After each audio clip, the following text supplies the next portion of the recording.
me sens hyper forte parce que j'ai su trouver les mots qui allaient le refaire partir de plus belle. Et puis je le sentais tellement bien et je voyais ce podium. Et à ce moment-là, vraiment, je le visualise de plus en plus. Et là, je me dis, ok, c'est bon pour nous, c'est vraiment bon pour nous.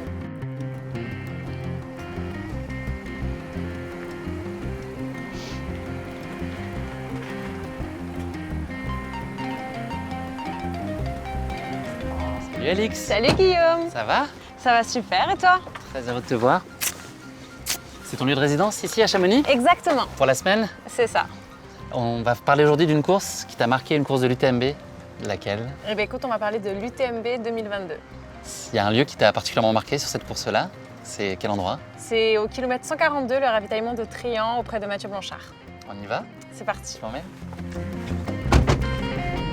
Alix, est-ce que tu pourrais te présenter en quelques mots? Qu'est-ce qu'on doit savoir de toi? Eh bien, écoute, je m'appelle Alix Noblat, j'ai 32 ans, je suis créateur de contenu depuis maintenant peut-être 3 ans. Et puis, je suis aussi assistante de course. Toi, ta pratique du trail, elle est arrivée comment? Elle est née comment? Eh bien, écoute, je pense qu'elle est arrivée il y a 2-3 ans, lors du décès de ma petite sœur. À l'époque, j'étais coach de CrossFit et puis c'est un sport où tu sais, t'es enfermé dans une box, comme on appelle ça, autrement dit une boîte, entre 4 murs toute la journée. Et puis voilà, quand elle est décédée, c'est vrai que j'avais envie de grand air, j'avais envie de me lancer dans quelque chose où je me sentais totalement inconfortable et que je ne maîtrisais pas du tout.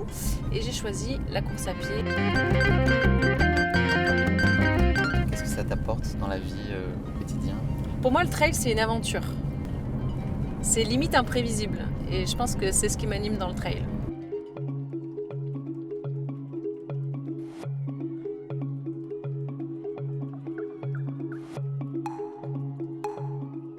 Alix, on est arrivé à Trian, donc un lieu qui a été très marquant pour toi sur cette UTMB 2022.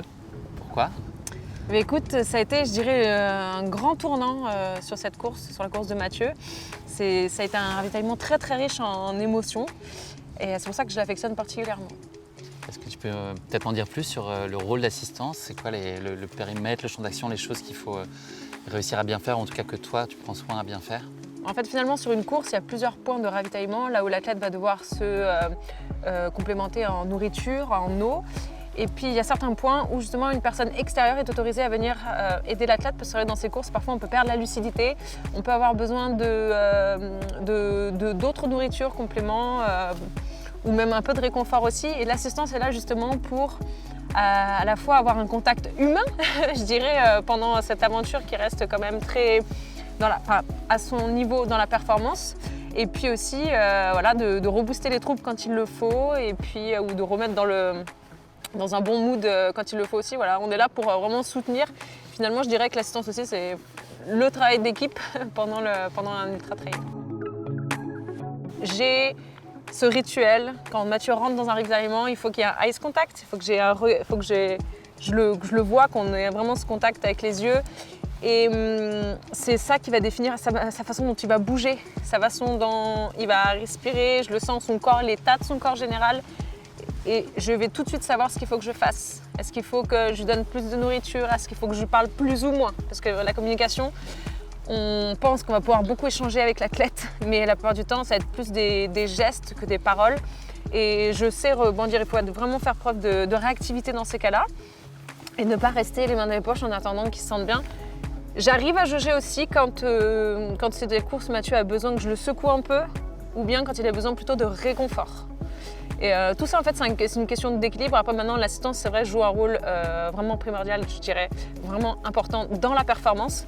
Donc, on calcule nos gestes à l'avance. Je lui ai dit, bah voilà, ce ravitaillement-là, je vais un peu te secouer. Ce ravitaillement-là, je vais te mettre les flasques là, ou plutôt ça. On calcule beaucoup, mais c'est vrai qu'on n'est pas à l'abri d'un pépin. Et j'arrive aujourd'hui à m'adapter avec l'expérience. Là, on est à Trian, c'est le kilomètre 142, donc la course a commencé déjà depuis très très longtemps. Est-ce que tu peux nous parler de ce début de course jusqu'à Mathieu avant qu'il arrive ici, dans les grandes lignes? Est-ce que c'était conforme à ce qu'il imaginait? Est-ce que vous s'était bien rodé sur la partie assistance et que le plan s'est déroulé sans accroc jusqu'ici? En début de course, ça s'est vraiment bien passé. Mathieu est resté très calme dans sa gestion de course. Et puis finalement, il s'est aperçu que même en restant très calme, il était très très en avance. sur ces temps. Là, je parle d'un autre ravitaillement qui a lieu à Courmayeur. Et c'est là où on s'est dit, ok, ça va partir vite cette année, mais il se sentait vraiment confiant, il arrivait à échanger avec moi, avec les caméras autour. Et puis la course s'est faite un petit peu avec une légère remontada, il est parti sur un top 10, puis il s'est accroché, puis il a réussi à grappiller un peu tout le monde tel Pac-Man au fur et à mesure, au point où il a rattrapé Kylian Jornet. Et à partir de ce moment-là, ça a été vraiment le spectacle, je dirais, de l'UTMB 2022. Où on commençait déjà à parler d'un sub 20, c'est-à-dire de finir ces 172 km en moins de 20 heures sur un parcours complet. Et puis là, ça a été le grand spectacle. Et arrivé à Trian, on va dire que ça a été un tournant mais dans la pente ascendante, on va dire. Mais ça a été quelque chose riche en émotions et riche en doutes aussi, je dirais, pour Mathieu. Et c'est à ce moment-là que le rôle de l'assistance, il a eu particulièrement un rôle clé, on va dire. Je vois arriver Mathieu dans ce ravitaillement. J'ai pas de contact visuel avec lui, il ne me regarde pas, il arrive, la casquette baissée comme ça. Puis là, en fait, je m'aperçois que les larmes coulent. C'est pas des larmes, il n'est pas déçu, il n'est pas triste. Il a juste, en fait, énormément de doutes parce qu'il se dit, je suis en train de jouer avec Kylian Jornet. Est-ce que je vais exploser? Est-ce que je vais pas exploser? Est-ce que je continue comme ça à maintenir le rythme avec lui? Et puis finalement, là, je l'ai rassuré. Moi, j'ai compris, là, je le voyais physiquement, tout allait bien. Physiquement, tout allait bien, il mangeait bien, il buvait bien, tout allait très très bien. Et c'était à ce moment-là qu'il fallait que je le bouscule un peu, en me disant, ok, moi, je sais de quoi tu es capable. Maintenant, continue sur cette lancée, tu vas y arriver. Et puis on parle même d'aller gagner l'UTMB. Et ça, je pense que ça met un peu remet un peu de dynamisme dans sa course et un peu de confiance.